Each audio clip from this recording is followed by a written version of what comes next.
প্ৰথমে মই আপোনালোকক সুন্দৰকৈ জুবিনদাৰ ফটোৰ সৈতে বেটুপাতটো বনোৱা কিতাপখন দেখুৱাই লৈছোঁ। কিতাপখন দেখিছে জুবিন গাৰ্গ এটা সুৰীয়া যাত্ৰাৰ অন্তত প্ৰতিধ্বনি। এই কিতাপখনৰ লেখিকাগৰাকীও মই দেখুৱাই দিছোঁ। ফটো এখনৰ সৈতে তেখেতৰ নামটো ইয়াতে সুন্দৰকৈ দিয়া আছে, হিৰণময়ী বৰুৱা বাইদেউ। মই কিতাপখন আনিলোঁ, আনি পেলাই পঢ়িলোঁ। পঢ়াৰ পিছত 17 নম্বৰ পেজত এটা বস্তু পালোঁ, পঢ়ি পেলাই বহুত বেয়া লাগিছে। কাৰণ যদি আপুনি তথ্যবিলাক ভালদৰে নাজানে তেনেহ'লে ভুল তথ্য আপুনি কিতাপখনত প্ৰকাশ কৰাটো বহুত বেয়া কাম হৈছে। আমি বেয়া পাইছোঁ। 17 নম্বৰ পেজত কমাৰকুছিত বগা চন্দন কাঠেৰে সজোৱা চিতাৰ অগ্নিত পঞ্চভূতত বিলীন হ'ল অসমবাসীৰ মৰমৰ শ্ৰদ্ধাৰ শিল্পীগৰাকীৰ পাৰ্থিৱ শৰীৰ।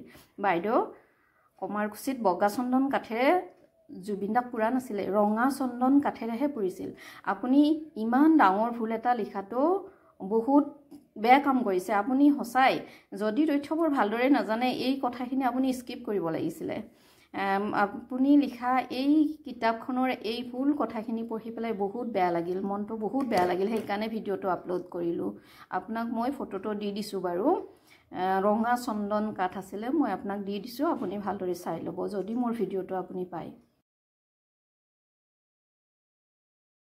এইখিনিতে মই গানটোৰ এটা কথা আপোনাক জনাব বিচাৰিছোঁ। আপুনি যিহেতু লেখিকা হিচাপে আপুনি যিহেতু গোটেই বস্তুখিনি দাঙি ধৰিব বিচাৰিছে জুবিনদাৰ, এই জুবিনদাৰ এই মায়াবিনী ৰাতিৰ বুকুত এই প্ৰাৰ্থনাটো আপুনি এই বস্তুটো নিয়ৰৰে চেঁচা টোপাল হয়, সোপান নহয়। বাইদেউ, এনেকুৱা ভুলবোৰ নকৰিলে আমি ভাল পাম দেই। কাৰণ জুবিনদাৰ বিষয়ে কোনোবাই ভুল কথা দাঙি ধৰাটো আমি নিবিচাৰোঁ। আমি জুবিনদাক বহুত ভাল পাইছিলোঁ আৰু জুবিনদাই যেনেকুৱা পবিত্ৰ আছিল, জুবিনদাৰ ওপৰত লিখা লিখনিবিলাকো পবিত্ৰ হ'লে আমি ভাল পাওঁ।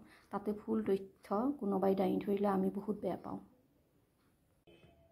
এইখিনিতে এটা বস্তু দেখুৱাবলৈ লৈছোঁ আপোনালোকক। 27 নম্বৰ পেজত জুবিনদাৰ বিষয়ে সৰুকালৰ কিছুমান কথা লিখিছে। বাইদেউগৰাকীয়ে ইমানখিনি লিখাৰ পিছত জুবিনদাৰ নামটো ইয়াত উল্লেখ কৰিব লাগিছিলে।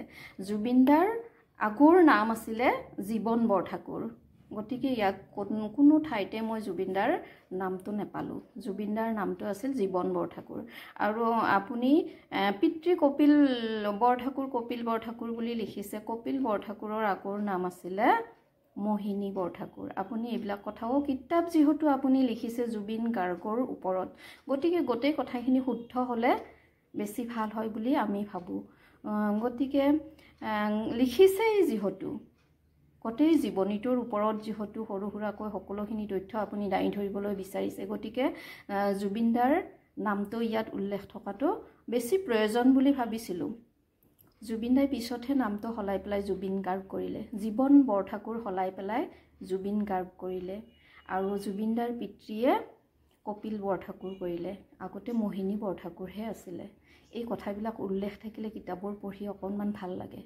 গতিকে বাইদেউ, এই যিখিনি কথা আপুনি লিখিছে, যিখিনি কৰিছে, এইবিলাক কথা সকলোৱে জানে। জুবিনদাৰ নাম যে জীৱন বৰঠাকুৰ আছিলে, সেই কথাখিনি হয়তো বহুতে নাজানে।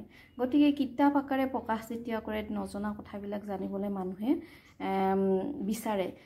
গতিকে আপুনি তেনেকুৱা নজনা কথাবোৰ কিতাপত উল্লেখ কৰিব বুলি আশা থাকিল।